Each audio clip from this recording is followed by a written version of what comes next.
Hi, my name's Joe Calvert.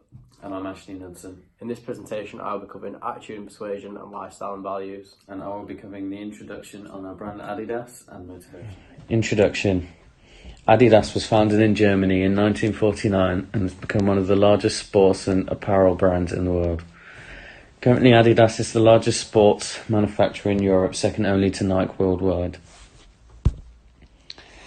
Adidas's mission statement is: the Adidas Group strives to be the global leader in the sporting goods industry, with brands built on a passion for sports and a sporting lifestyle. We are committed to continuously strengthening our brands and products to improve our competitive position. Adidas have continuously lived up to their mission statement and continue to strengthen their position as market leaders by exhibiting their core values. These core values are performance, passion, integrity, and diversity. These principles have kept Adidas ahead of the game for decades and assure the strategic approaches of the company align with the mission and vision statements. Every year, Adidas produce over 900 million sports and sports lifestyle products with independent manufacturing partners worldwide. Of the 900 million, there are 409 million pairs of footwear, 457 million pieces of apparel, and 113 million pieces of hardware. The target market for Adidas falls within the 20 to 30 age bracket. However, Adidas strive to strengthen the brand by targeting the younger generation of ages of 10 to 19. Adidas have a vast product range, varying from sports equipment and clothing, footwear, and everyday leisure wear. The amount of products Adidas sell has resulted in the net sales of €21.92 billion in 2018. Nike, however, in 2018 made around $31 billion, which in comparison to Adidas has converted $24 billion is a vast amount. In 2017, in North America, Adidas sales rose by 25% compared with Nike's 3%. It is assumed that Adidas had a better sense of what consumers wanted to buy. Christopher Svezia explained that the demand for technical performance-enhancing products had subsided and consumers started caring more about fashion. Adidas utilised this by reviving classic footwear items like Stan Smiths and Gazelles. Many of the designs caught on with celebrities and became a staple on fashion Instagram accounts. Adidas used the likes of opinion leaders, for example the Kardashians, who became brand ambassadors. This was a very clever move, as Adidas are aiming to conquer the American market. It is important that brands make an effort to change people's attitudes on them.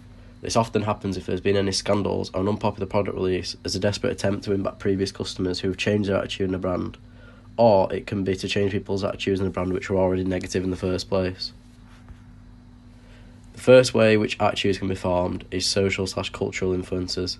This includes education, so depending on their level of education, the brand and their marketing may not appeal to them. Disposable income, age and ethnicity also apply to this. Some personal experiences can affect how opinions and attitudes are formed with brands. For example, if someone goes into an Adidas shop and receives poor service, or purchases an item of clothing which damages easy, they can easily take a disliking to the brand and form a negative attitude. Another motive for attitudes is the functional theory of attitudes. If the brand understands the purpose of the attitude, they can start to adapt and change that attitude. The 4 different functions include utilitarian, where we form an opinion on the benefits we get; value expressive function, which is expressing what you aspire to be, showing your identity and values; the knowledge function, this refers to our need, which is consistent and relatively stable; ego defensive function, which is buying or not buying something to protect your ego. Adidas make sure to tailor to these functions so they can persuade customers to form a positive attitude towards a brand. In their advertising, Adidas often lists benefits of the product so that consumers are informed about the benefits, what they receive. In this case, the lightest and the fastest. They are clearly displaying that the football boots are extremely light, therefore allowing the customers to run faster. This links with the utilitarian function, as people form attitudes on what benefits they get from this product. In 2016, this advertisement, the Adidas F50 boot, proved to be effective on the consumers' attitudes, as it became the fastest selling football boot of the year. Adidas often show their products can allow customers to show their identity and aspire what they want to be. In the first example, the Pharrell shoe line, it's trying to state the items will make you feel happy and look like you're in a positive mindset. In the second example, it's showing that you can use your emotions as fuel, hence making you a stronger person. This makes you aspire what you want to be, and it's showing it through what you're wearing. Adidas know that customers will already have an attitude about the brand, and know the positive ones will want to stick with the brand already. They are showing this through advertisements, saying that people want to represent the brand, knowing it is already at a high enough level to show it off. The second example shows that there are negative attitudes about the brand, and they know that. They are confident though with the amount of positive ones, and they will know they will stick and keep buying their products. Customers want to protect their ego when buying products from any brand and form positive attitudes in weak areas of themselves.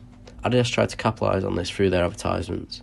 As you can see by the first example, they are showing that you can rise above the rest when wearing these trainers, therefore protecting your ego and allowing yourself to be the best. The second example is sending the message that you can become a legend. This shows that if you are not currently performing, these boots may be the answer to why not. As you can see, Adidas competitors mainly follow the same route of marketing and take note of the functions, as they all have the same customer base and are trying to tailor to the same needs of their customers. Some advertisements are slightly different though. For example, Puma seem to go down more of an aesthetic route and show the look of their product rather than showing the customers what it can offer. As well as this in product benefits, you can see that Nike also focus more on ego defensive functions. They write inspirational quotes in their advertisements to try and convince the customers to buy their products. Everyone has different lifestyle and values, which lead to them having different needs and wants from products or brands. Adidas needs to make sure that they not only find the right customers to target, but then make sure the marketing appeals to their lifestyle and values in order to keep them purchasing the products. For example, they have models in the advertisements for their clothing who are in good shape and in a fitness environment, whereas if they were to have the clothing on someone who was unhealthy or overweight and not doing exercise, in their desired market may lose interest. It is crucial that Adidas take market segmentation into account, as they cannot target the right audience if it is disregarded. The types of segmentation include demographic segmentation, geographic segmentation, behavioural segmentation. Lifestyle marketing is about customers associating products with a specific lifestyle. Adidas capitalise on this by making their clothing and fitness/sport products tailored to people who are looking for a healthy lifestyle.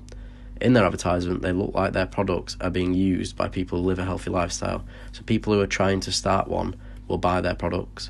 As you can see in the example, every model is in a good shape and they look like they are living a healthy lifestyle themselves. The text in the advertisement is also hinting towards them matching a healthy lifestyle, as it is full of motivational quotes which draw people into the product. So now I'm going to talk about motivation. So Solomon et al. refers motivation to the process that causes people to behave as they do. Motivation occurs when a need is aroused that the consumer wishes to satisfy. A need reflects a basic goal, for example, keeping yourself nourished or protected with the likes of food or water. The particular form of consumption used to satisfy a need is called a want. Once a need has been activated, what we call a state of tension will exist. The tension drives the consumer to attempt to eliminate or reduce the need. So now I'm going to talk about the classification of consumer needs. So the classification of consumer needs is split into 4 separate groups: biogenic needs, utilitarian needs, hedonic needs, and psychogenic needs. If we take a product from the Adidas range, for example, footwear, we can see that each product can supply different needs that the consumer may want to fulfill. For example, the shoe may be utilitarian by meeting functional needs, for example, running or playing sports, for example, football. They could also fit under psychogenic needs with the aim of wanting to become a member of a group or culture.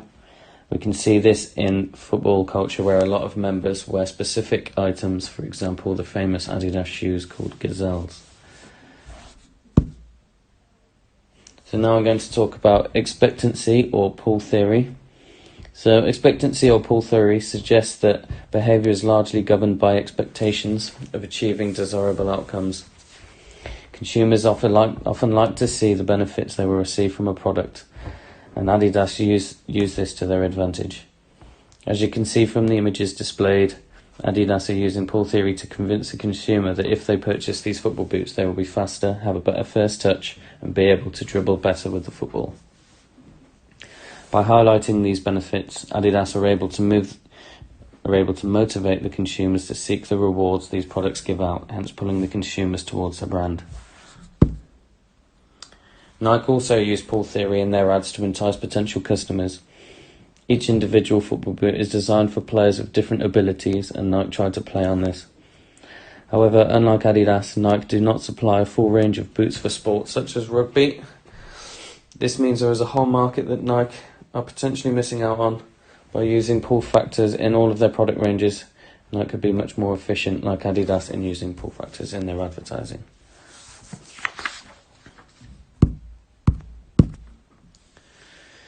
Austrian psychologist Sigmund Freud emphasizes the importance of the unconscious mind which governs behaviors. He explained that the unconscious needs/drives are at the heart of human motivation and personality. So compared to this, Ernest Dichter, he has a theory called the personality. In his theory of the personality, a product has an image, a name, but also needs to have a soul and a personality. Once doing that, marketers would know how to market the product. Dichter explains that a product has to have a soul and a personality. So in the Adidas campaign to promote equal pay for women, we find that this is a perfect example of a company or brand exhibiting soul. Adidas play on Dichter's theory of personality by choosing a campaign that resonates so strongly with a lot of people. With women for years experiencing a seriously significant lack of pay in comparison to men, it shows that Adidas, as a brand, want to show they care and have a soul. This allows them to become a more honest and believable company, and allows the consumer to believe they are buying into something with meaning and soul. Consumers want to feel good about their purchasing behaviour. Nike released the advert titled Dream Crazy in September last year. It featured the former NFL quarterback and the slogan, "Believe in something, even if it means sacrificing everything. Just do it." In 2016, Kaepernick started to kneel for pre-game national anthem in protest at racial injustice in the United States. He's been out of the NFL since leaving the San Francisco 49ers in 2017, and he later settled a case with the league in which he alleged he had been blackballed by team owners for his protests. Like Adidas, Nike showcase that they have a soul and a caring personality with their Believe in Something campaign. Nike sales spiked by an incredible 31% just days after the ad campaign was launched. This statistic explains that consumers look for a brand that has deep-rooted values, and like Dichter explains, a personality and a soul. The ad campaign was a risk and had the potential to damage the sales. However, the campaign proved to be successful. Adidas are effective with their use of pull theory in advertisements. To conclude, Adidas are effective with their use of pull theory in their advertisements. They are efficient in motivating their consumers to purchase their products while creating a sense of differentiation from their competitors' products. In order to exceed Nike in becoming the world's biggest sports brand, they must conquer America, as there lies the biggest market. If Adidas use more celebrity endorsements, it will benefit them in terms of lifestyle marketing, as people will buy the products if they like that celebrity and want to live the same lifestyle as them. Thank you.